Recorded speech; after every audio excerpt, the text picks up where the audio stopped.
This is a reading from Proverbs chapter 3, verse 25 and on. Do not be afraid of sudden panic or of the storm that strikes the wicked, for the Lord will be your confidence and will keep your foot from being caught.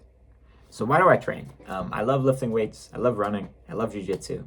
It's not necessary to go to heaven whatsoever. And even on top of that, I have found, you all may have found in your life, that it can hinder my heavenly pursuits. It can hinder my faith. It can hinder my walk with God and all that. So why do it? You could probably argue that the maximum health, longevity, or physical benefits of training is like working out once a day. You do weights, cardio, weights, cardio, weights, cardio for like 45 minutes, and that's it. You don't need to run a marathon. Heck, you don't need to run at all. You don't need to run a long run for like hours on end. You don't need to deadlift a certain amount. You don't need to, know how to do a rear naked choke in jiu-jitsu. None of that stuff is necessary to salvation. But yet I have found in my life, and so many others, fellow Christians, fellow Catholics, have found in walking with God that there's something about this physical training that helps. And the more and more I think about it, there's two things. I'd say a degree of asceticism and also a degree of growth and feeling more fully human.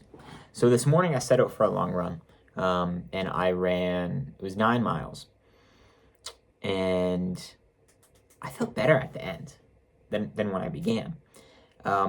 There's something about training, about pushing your body, where beyond what is needed for health, what is necessary for health, beyond recommendations for exercise, there's something about going above and beyond that makes you a better human and a better person. And well, yes, of course, there's douchebags in fitness. There's douchebags everywhere. A man, or a person, but a guy who can run for hours on end, who can push himself to that limit,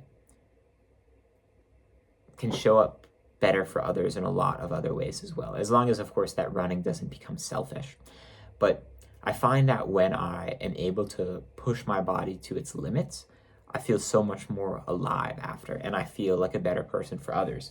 And yes, of course, this running, it takes time out of your day, it takes energy, it takes effort, but you get a return on investment. After running, I don't know, it was only 9 miles, but I was so happy. I was so glad that I was able to do this, and you feel so satisfied that you're able to push yourself. So that's kind of one point. I feel like it makes you more human. There's a quote from some Eastern saint that says, "The glory of God is a human being fully alive." Training makes me feel alive. It makes me feel more human. You feel your blood pumping, your mind telling you to quit, your feet hurting, whatever, and you keep pushing. There's humanity in that. There's something that you don't get that from reading a book. But the other thing, which I've been thinking a lot about more, of why train, is the ascetic aspect. And I think one needs to be careful here not to idolize training. I saw a meme on the internet comparing David Goggins to St. Anthony the Great. Now, unfortunately, this is bad because in this channel I talk about spiritual things. I've read both of the David Goggins books. I have not read any books on St. Anthony the Great. However, I plan to. So stay tuned for that. But St. Anthony the Great is, I know he's a desert monk. I believe he's the founder of monasticism and lived a very ascetic lifestyle, depriving himself of the world, worldly things, doing crazy fasts, battling with Satan in the wilderness and all that. And they were comparing the two, and it was rejects the world, lives for a higher purpose, whatever. But the one that kind of struck me was wakes up early. For St. Anthony, it was wakes up early to pray, and for Goggins, it was wakes up early to train. And I think we can sort of miss our focus, where we build our schedule and we build our lives around our training, waking up to train instead of waking up to pray. I feel like that's kind of an easy distinction. If training's your priority, you're going to do it first. You're going to eat, around training and do everything, catering everything towards that. I still think we should cater our lives towards prayer. But in this comparison of Goggins to St. Anthony the Great, we see that there's something similar there. This degree of denying the body. I'm currently reading about St. Francis, and he loved, I forget what the quote was, it's G.K. Chesterton's biography of St. Francis of Assisi. He loved animals, but he hated, I believe he called his flesh the wild ass. and would practice these crazy fasts to deny his flesh. And training the body hard is and can be viewed as, it's not always like bodybuilding for pure vanity, pumped up on pre-workout, blasting tunes, can sometimes be just fun, not ascetic at all.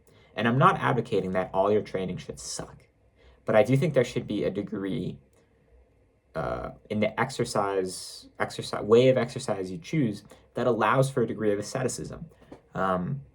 Sprints, long runs, like lifting really heavy in the gym, powerlifting, doing a martial art, trying hard in that martial art. I find in jiu-jitsu it can be kind of easy just to sit back and relax, but doing like a wrestling class or something is a lot more like wow, like, this sucks.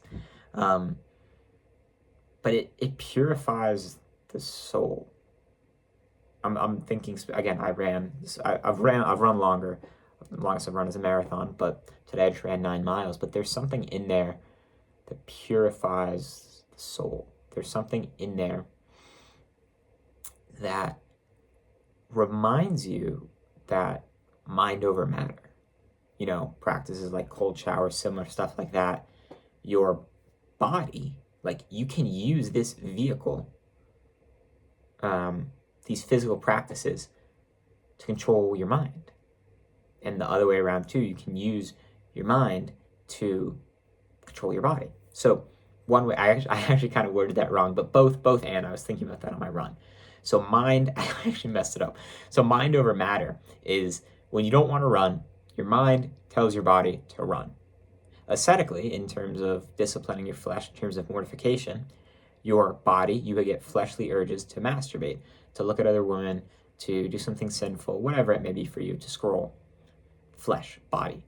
But yet we know that our higher, again, there's like philosophically ways to word this, our will, we can control that.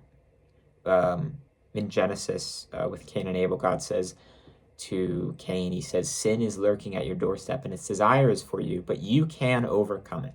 We can overcome sin. And we know that our mind, given by God, and with God's grace, can overpower our sin and our fleshly urges. Vice versa too. There's kind of this idea, I remember Andrew Huberman likes this a lot, of fixing the mind with the body. So again, first part, mind over matter, but yet also matter over mind. Anxiety, depression, mental health stuff, fatigue, low energy. We can't always fix the mind with the mind by thinking about it more, but we can fix the mind with the body. By living well, by living healthy, by exercising, by training, we empower our minds to know we're capable of more and to get through like these little ruts in life. So our body can also influence our mind. So there's kind of this dichotomy of exercise, of training, of physical fitness, wellness, whatever you want to call it, where they're both kind of cycling into each other. We can control our sin with our mind, and we do that by repetitively pushing ourselves in training, knowing that we can endure. And we can also help our minds, our overthinking, whatever, by running really hard. It's really difficult to think about anything else when you're running like an all-out 5K or something like that. The body is, in that way, kind of taking over and purifying the mind. So both and. I really want to. I'm away right now, but when I'm home, I will be rereading the Goggins books and like a spiritual dive in them. I think that'd be really cool, and I want to get going on that. Yeah. I'm excited for that. But training hard, man, is good.